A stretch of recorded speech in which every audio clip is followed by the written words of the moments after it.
मित्रों, कक्षा 9 में आज हम 12वां पाठ रानी महादेवी वर्मा, लेखिका महादेवी वर्मा ने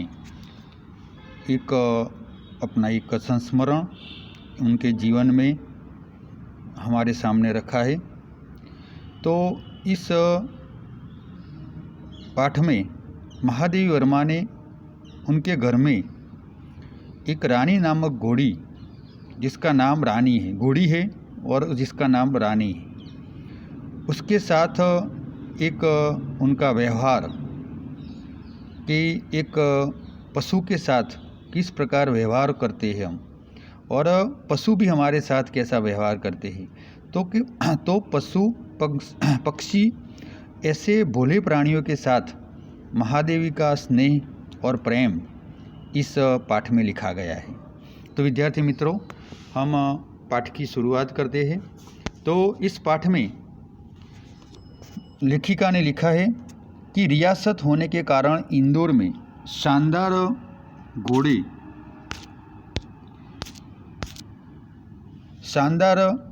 घोड़ों और सवारों आधिक्य था। इसके अतिरिक्त हम अंग्रेजों के बच्चों के छोटे टट्टुओं, सफ़ेद गद्दों, जिसकी जाति संबंध में रामा ने हमारा ज्ञानवर्धन किया था, यानी कि उनके घर में एक नौकर था, पर घूमते देखते थे।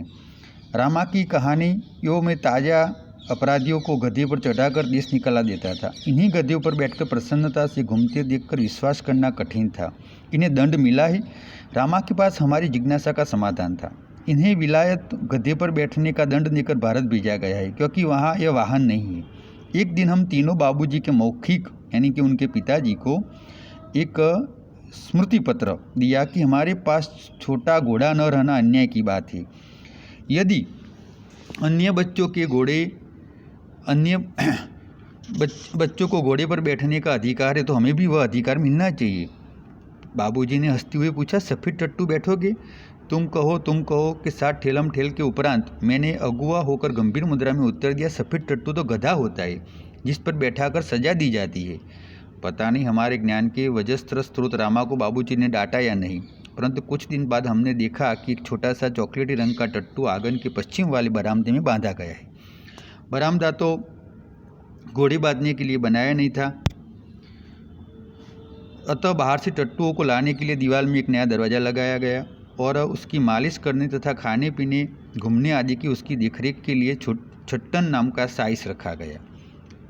अब तो हम उससे छोटे टट्टुओं से बहुत प्रभावित और आतंकित हुए। हमारे तथा हमारे अन्य साथियों जीवों के लिए न मकान में कोई परिवर्तन हुआ, न कोई किसे नौकर रखा गया। रामा को तो नौकर कहा नहीं जा सकता, क्योंकि वह तो डांटने फटकारने अतिरिक्त वह हमारे कान भी खींचता था। हमारी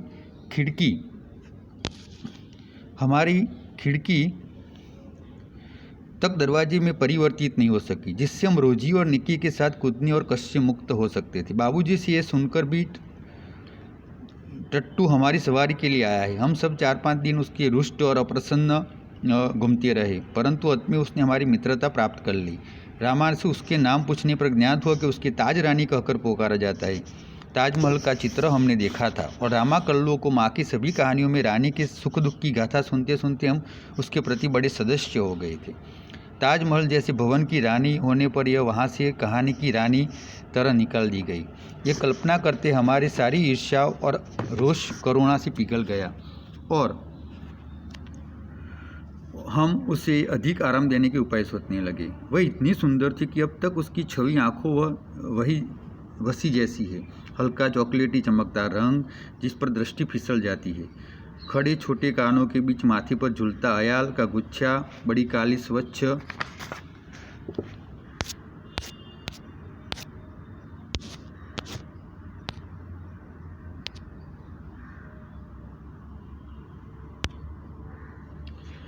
और पारदर्शी जैसी आंखें, लाल नथुने जिन्हें फुला फुला कर चारों ओर गंध लेती रही, उजले दांत और जीभ की झलक देते हुए गुलाबी ओठों वाला लंबा मुंह जो लोह चबाते रहने पर क्षत विक्षत नहीं होता था। ऊंचाई के अनुपात से पीठ की चौड़ाई अधिक है। सुडोल, मजबूत और सघन पुष्प को मक्खियाँ उड़ाने के कम और मूर्छल के समान उठती गिरती रहती थी। उस समय सब ये समझने की बुद्धि नहीं थी, परंतु इतने दीर्घकाल के उपरांत स्मृति पट पर वे रेखाएं ऐसी उभर आती है जैसे किसी अदृश्य शाही से लिखकर अक्षर अग्नि के ताप से प्रत्यक्ष होने लगते हैं। तो विद्यार्थी मित्रों, इस पैराग्राफ में उन्होंने उसका वर्णन किया है, उसके घोड़ी का सौंदर्य कैसा था वह लेखिका ने लिखा है।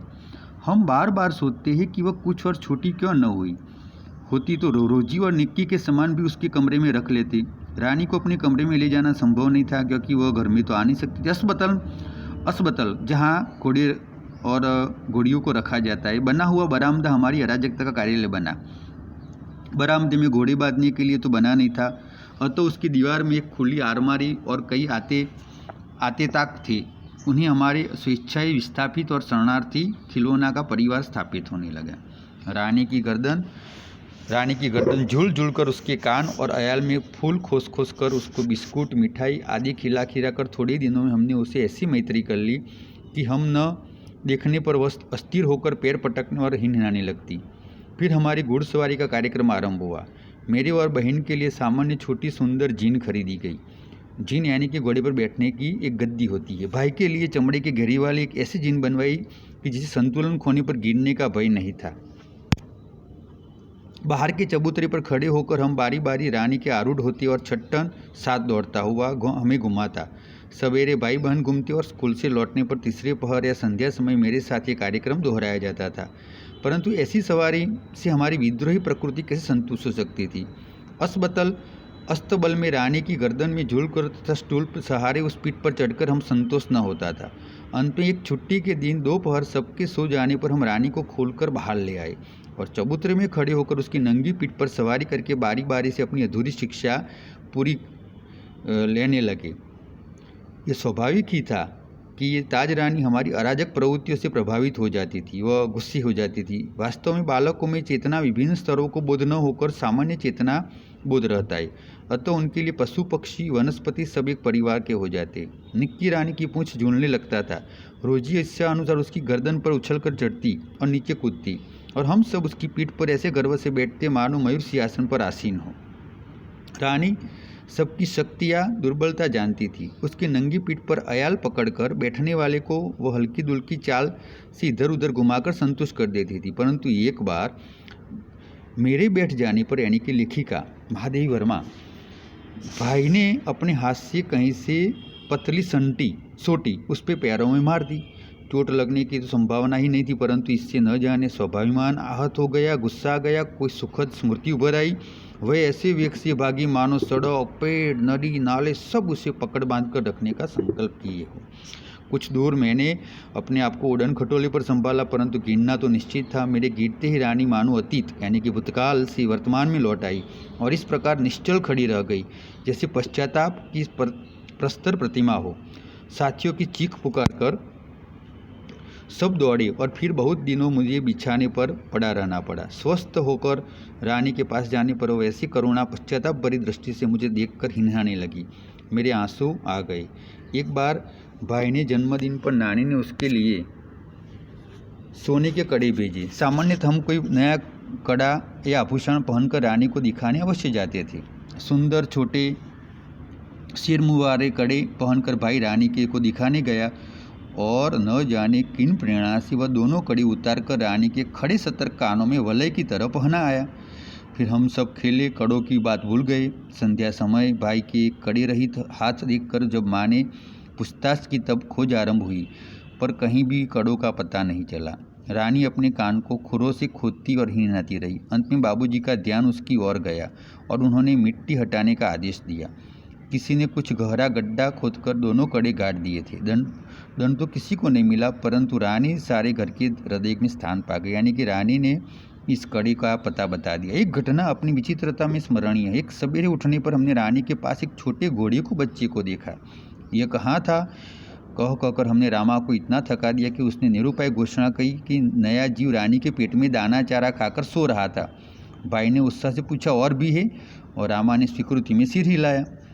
अब तो हम विस्मित भी हुए और क्रोधित भी।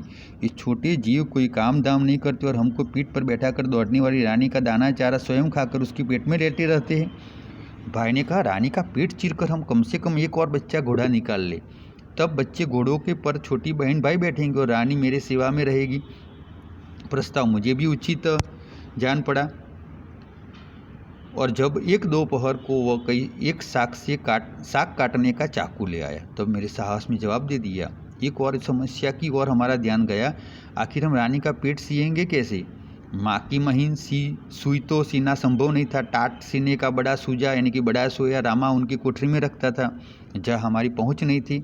कुछ दिनों के उपरांत जब रानी का अश्व शिशु कुछ बड़ा होकर दौड़ने लगा, तब हमने अपना कोष स्मरण रहा और न प्रस्ताव। तो विद्यार्थी मित्रों, ये महादेवी वर्मा ने अपने घर में जो घोड़ी रानी का पालन किया है, उसके प्रति उनकी सहानुभूति का वर्णन इस पाठ में किया है। तो विद्यार्थी मित्रों, हम इस पाठ में शब्दार्थ और टिप्पणी लिखेंगे, मुहावरे लिखेंगे। प्रश्न 1-2 आपको लिखना है, जो एक वाक्य में है और 3-4 वाक्य में है। तो हम इस पाठ का अब समापन करते हैं विद्यार्थी मित्रों।